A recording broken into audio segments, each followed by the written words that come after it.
this morning, like we said, we're back in John, and I like those times where I get to preach and I get to share like a story, something crazy that happened in my life.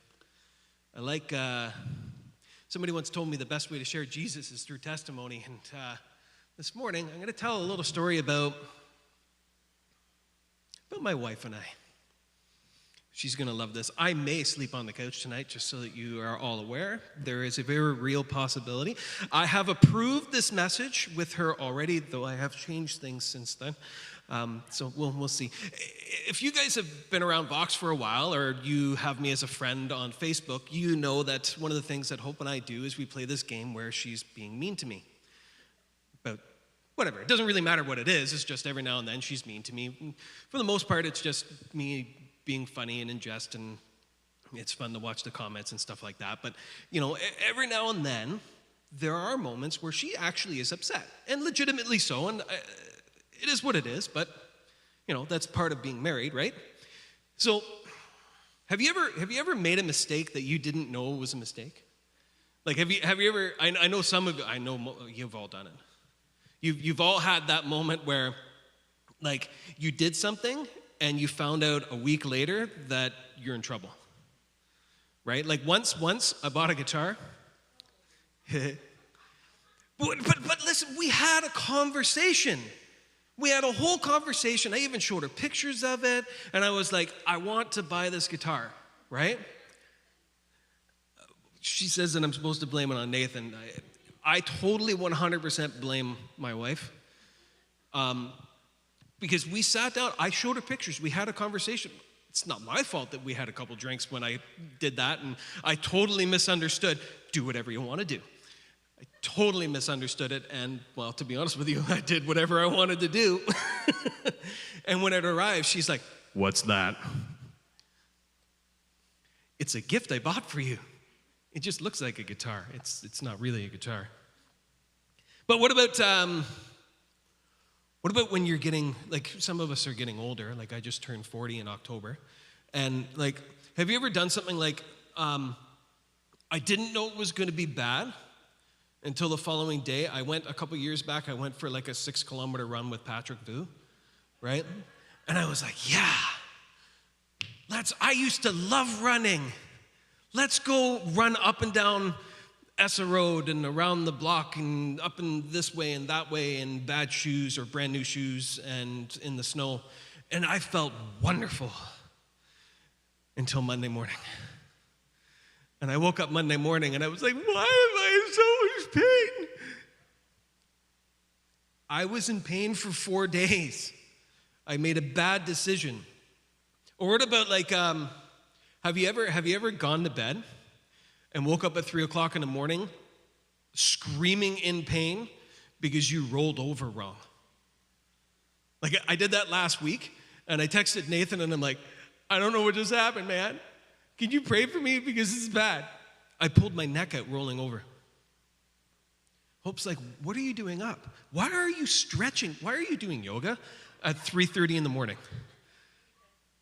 In the bedroom. Right? I put pants on. Like, let's be honest, it wasn't that bad, right? And I'm doing the whole bending over, I'm trying to stretch my back out so that I can attempt to go back to sleep before I go to work. It didn't work. I suffered I'm actually feeling pretty decent this morning for the first time in a week because I rolled over wrong.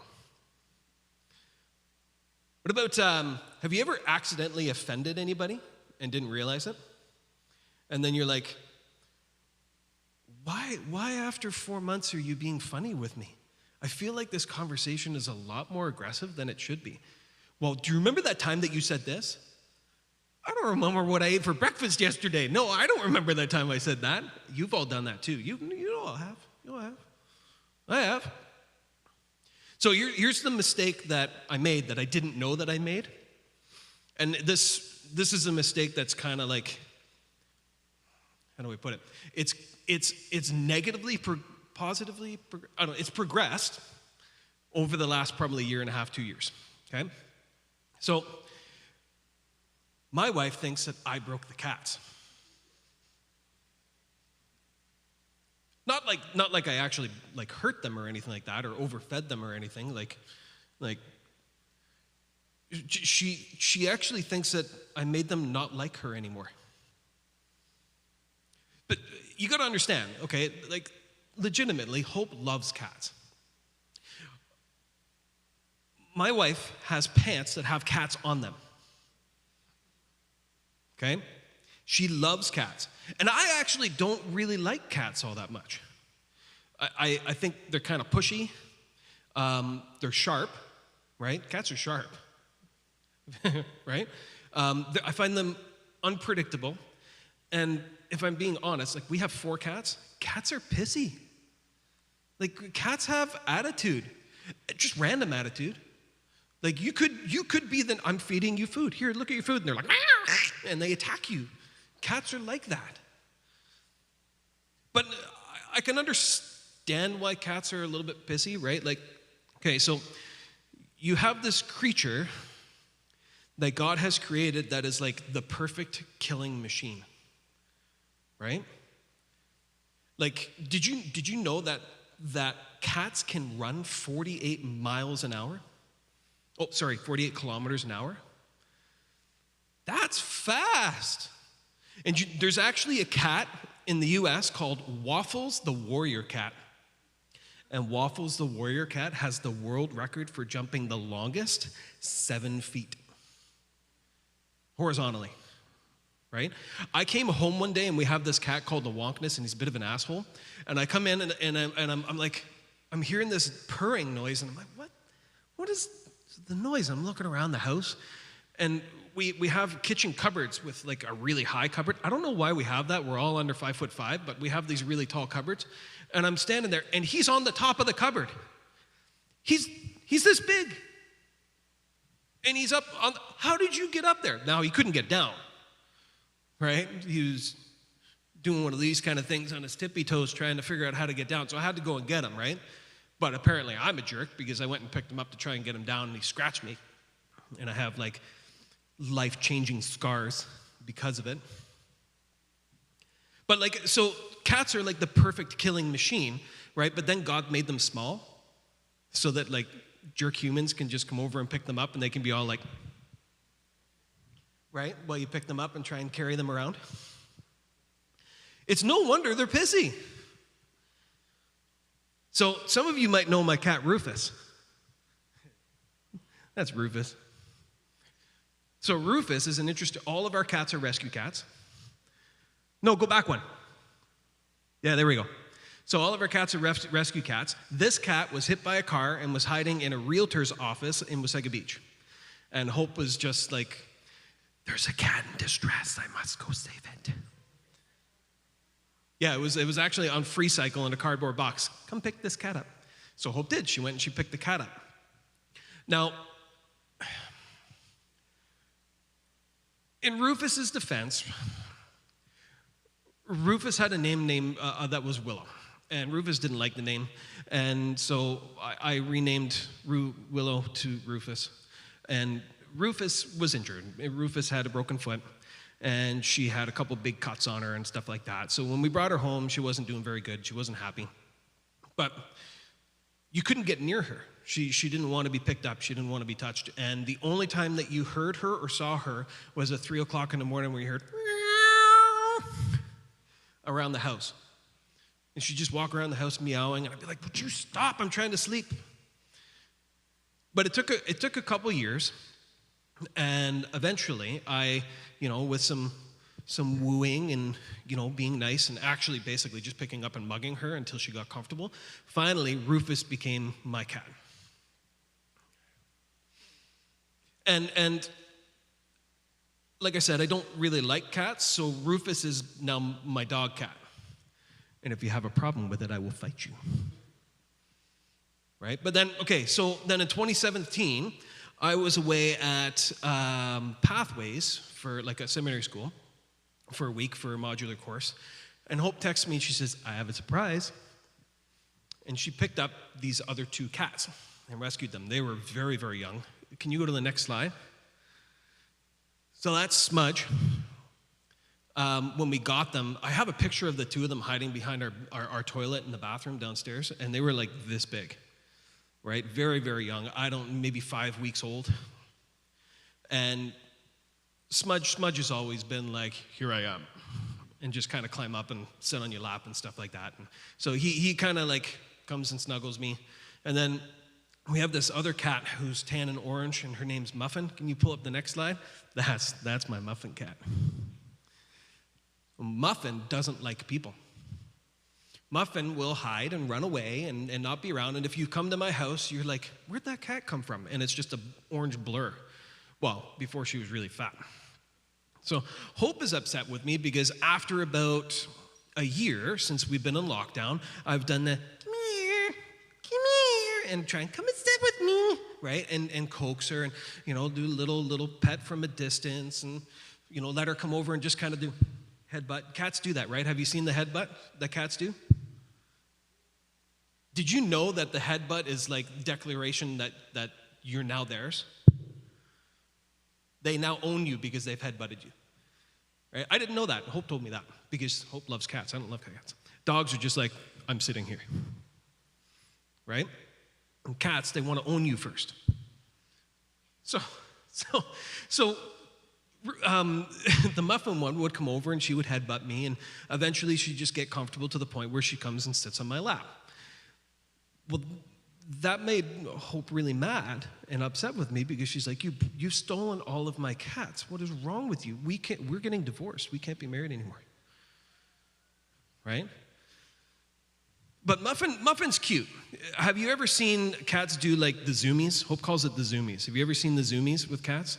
Where they bolt around the house and they just randomly running up walls and whatever, right? She does the zoomies, but she's kind of fat, like a panda on YouTube. So her zoomies are like, I'm bolting for 12 inches, and then roll around for a few seconds, and then lay on my back, panting, right? Because that's the extent of her zoomies, because she's not. And she's really fluffy, and she doesn't really know how to be a cat, so when she runs around, it's like, what's that guy off of the Peanuts cartoons? With all the dust and hair and everything that follows him around, you know who I'm talking about? Yeah, that cat does that. It's funny. Sorry? Linus. Yeah, Linus. That's his name, right? So, I think this is like I said, this is one of the reasons why Hope is a little bit upset with me, and she's being mean. Again. But there are several things I think that are actually truly happening here. All right? One of them is, for me, I think because I have this, what's the word? I have this weird relationship with cats. I don't really like cats, so it's kind of like a project for me to make the cats not be cats. Okay? And like if I'm being honest, I think the only real reason why the cats want to love me and come and snuggle me is because I'm a snuggly person. Like, if you lived in my house, you'd want to snuggle me too. Most people would, right? And I think the cats do it because I'm warm. That's it. And I'm safe, right? Like, I kind of embody and attempt to embody Gimli from The Lord of the Rings. Right, so I kind of have a fairly large and a menacing presence around my house, and I'm not like the most agile person, so when I walk, it's around the house like that, right? So like I'm fairly scary as it is. So the only reason these cats could possibly love me is if I'm safe and warm, right? So it's taken this period of time for them, one, to realize that I am not going to eat them, right? For them to trust me and be comfortable with me, and two, to realize that my lap is warm and it's a good place to sit. But, it's all my fault. It's all my fault that the cats don't want to sit with Hope anymore. It's not my fault. Come on now. But today's passage is one of those kind of things where, like, it gets taken out of context. We don't always necessarily know all the underlying factors of what's going on here, but it seems like it's far more complicated than it should be or would normally be. And it's kind of like cats. Cats are far more complicated than they should be. Right? So today's passage is John 5, 1 through 18. And it says, This is a healing on the Sabbath passage. If you've been around church for a while, you know this passage. After this, there was a Jewish festival, and Jesus went up to Jerusalem. And in Jerusalem, near the sheep gate, in the north city wall, is a pool with the Aramaic name Bethesda. It had 5 covered porches, and a crowd of people who were sick, blind, lame, and paralyzed sat there. And a certain man was there who had been sick for 38 years. When Jesus saw him lying there, knowing that he had already been there a long time, he asked him, "Do you want to get well?" And the sick man answered him, "Sir, I don't have anyone who can put me in the water when it is stirred up. When I'm trying to get to it, someone else has gotten in ahead of me." Now, obviously there's some interesting stuff going on here, but Bethsaida is actually like a real place.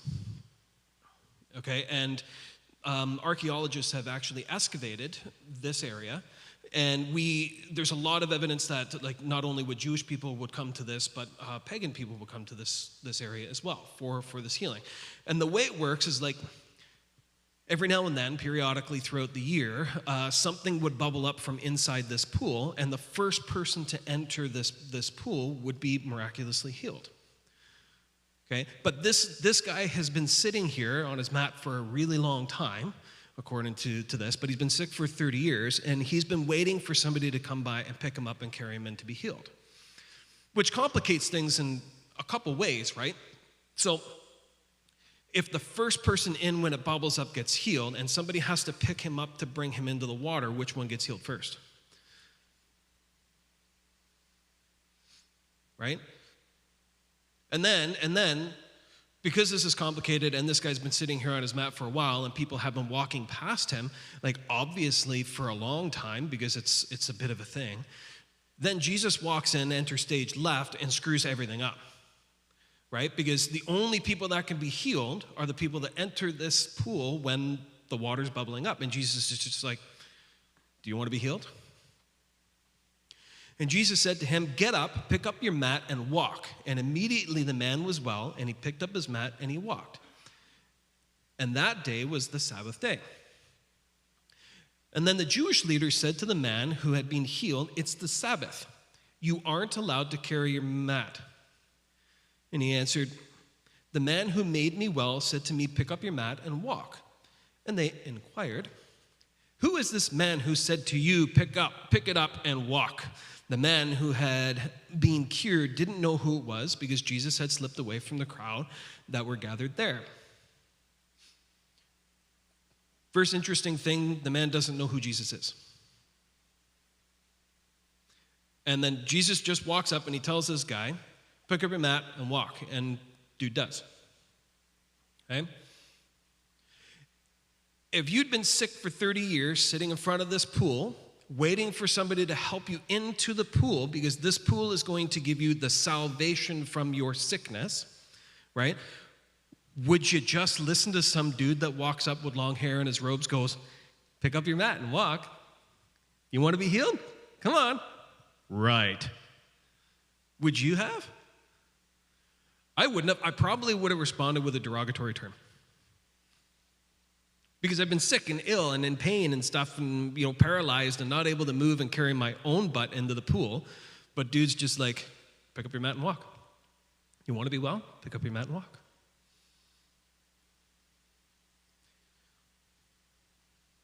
And then,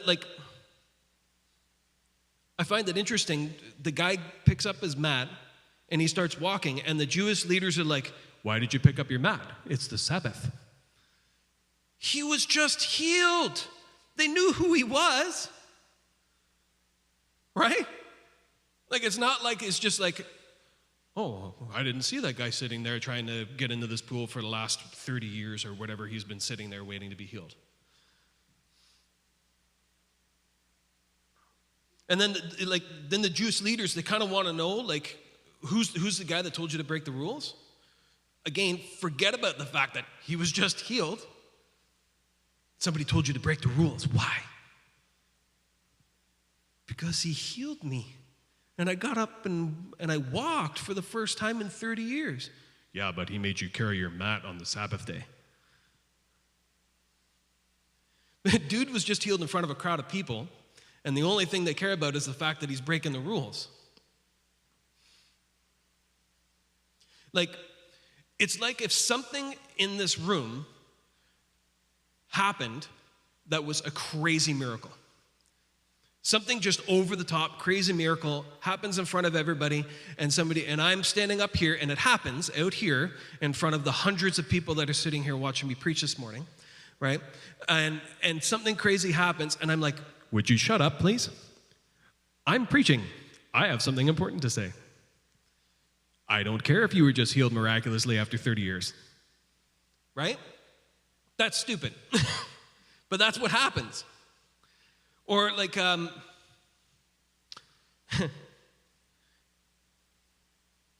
about if we did something really stupid in church, right? Like, I'm not going to come to this church anymore because I don't like the coffee. I would prefer more coffee selection, please. And if you're not going to give me more coffee selection, I'm going to find another church. We don't do that. What about this one? I'm unhappy with the program selections at your church. I need to find a larger church or a more robust church. Or the music selection isn't to my tastes. I know that you guys do wonderful things in the community and stuff, but it's just you're not providing me with the things that I need. I can't be here anymore. And later, Jesus found him in the temple and said, "See, you have been made well. Don't sin anymore in case something worse happens to you." The man went and proclaimed to the Jewish leaders that Jesus was the man who had made him well. Now the guy figures out who Jesus is, and he now points him out to the Jewish leaders. This is the perfect example of kind of what I'm saying, right? This is one of those passages where people love to beat other people over the head with, right? The reason why you're sick is because you're sinning.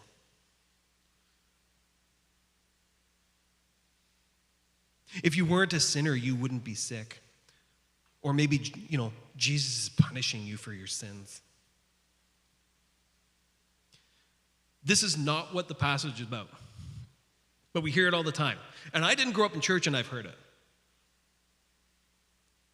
And here's the kicker. I'm not going to even talk about it today at all. This is it. We're moving on. We're going to cover this whole thing later on as we move through John, because there's actually passages that are about this. This is not one of them.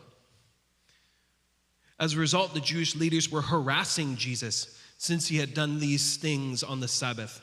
Jesus replied, "My Father is still working, and I am working too." For this reason, the Jewish leaders wanted even more to kill him, not only because he was doing away with the Sabbath, but also because he called God his own Father, thereby making himself equal with God. So the Jewish leadership at this point, and prior to this, is chasing Jesus around, harassing him because he's breaking the rules. Rules that they invented themselves to measure who was more godly, who was more devout in the word, right? We don't do that. We don't do that. Like, I'm more Jesus-y because I don't swear or cuss a little. Or I'm more Jesus-y because I don't listen to any secular music. I only listen to Jesus music. You've heard those ones, right? What about I have more Jesus points than you? Have you heard? It's Jesus points are one of those things that I talk about here, right? I have more Jesus points because, let's see here. I have a beard. It says in Leviticus that you're not supposed to cut your sideburns, right? So I have a beard. I have more Jesus points than you do. I think the only person I don't have more Jesus points on the beard part is Nathan right now at this point. He's winning in the beard department. So he has more Jesus points than me, but I have more Jesus points than you. What about, I have another one written down. Oh, that's a good one. I have more Jesus points because I don't have any tattoos. right? Or we're not allowed to have tattoos. Or mixed fabrics, right? Or drinking, right? Like, you wouldn't ignore everything I just said because I drink. Oh my goodness, did you see what he did on stage? Forget about everything that we're just talking about and teaching and learning, right? I only had one left, sorry. If you want to bring a cup down, I'm more than willing to share.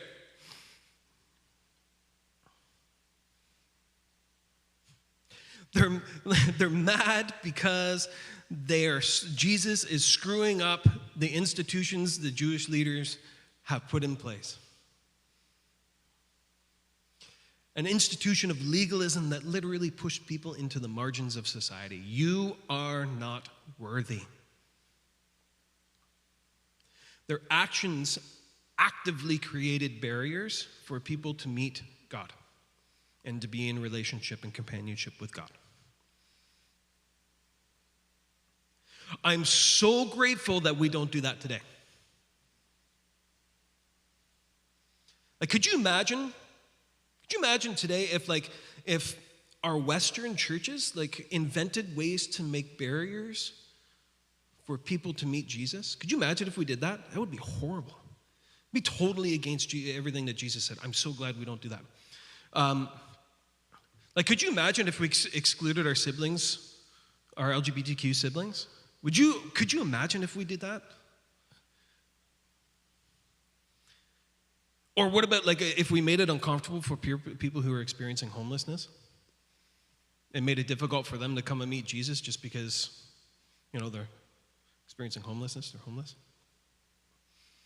Or my favorite one is could you imagine if we kicked or made it uncomfortable for young parents with their children when they come in and be rowdy in church? Could you imagine if we did that? That would be horrible. We'd never do that.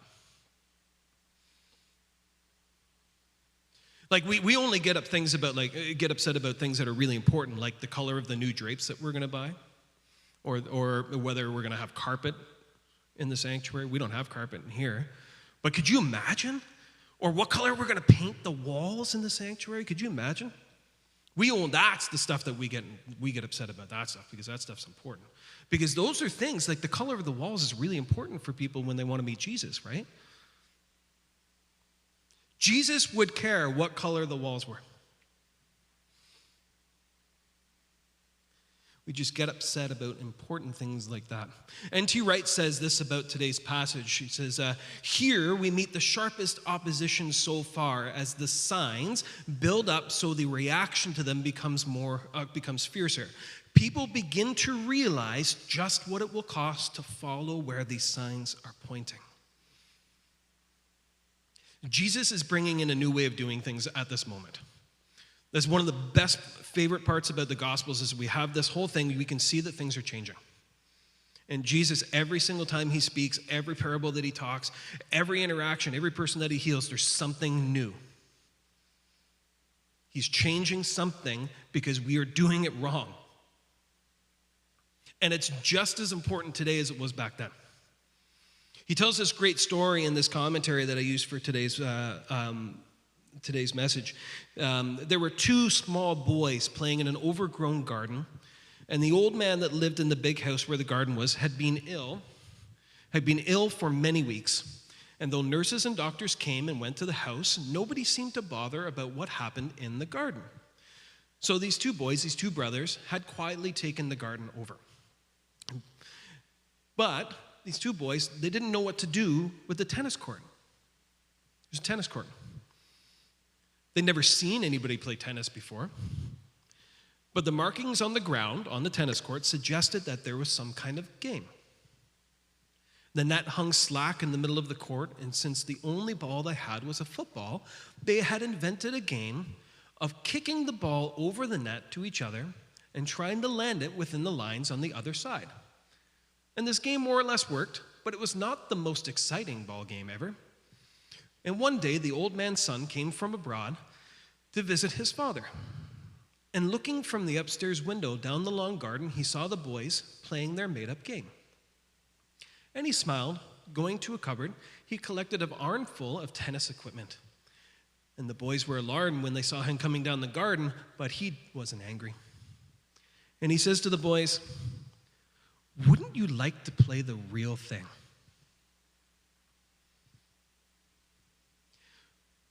Wouldn't you like to know the real game? Wouldn't you like to play the real thing? Tennis, of course. Here, I'll show you. And within minutes, he had swept leaves off the court and tightened the net and equipped the boys with rackets and begun to teach them the difficult but far more rewarding game that the court was built for. Isn't it nice to know that you can play the right game?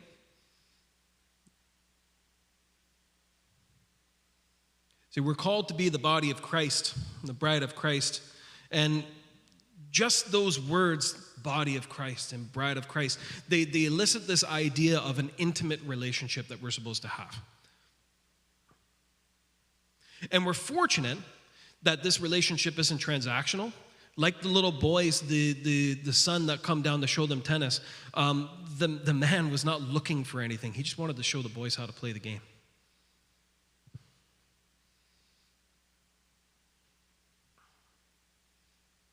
I think too often we are just simply consumers of Christ. And it's a hard thing to swallow because I have been as well.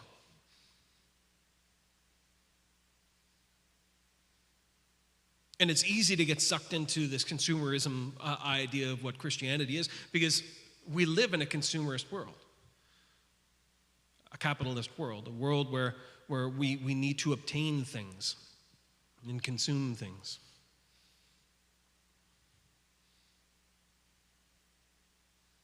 And I'm glad that there's an opportunity for us to not be like that, because otherwise we just end up being like the little kids in the court not knowing how to play the game, right? Not only did they not know how to play the game, they didn't even have the right tools, the right equipment to play the game. They didn't even know what the game was called, right? And in walks Jesus. In walks this old man's son with the right equipment, with the rules that he has, with his way of doing things. And he even knows what the name is. Isn't it wonderful to have the opportunity to be part of a community that allows us to do that? Be in relationship with somebody who allows us to do that, to figure out how to do it right. So I'll get Jen and Nathan to come back up. I'm going to take my beer with me, and I'm going to pray for everybody as I do it.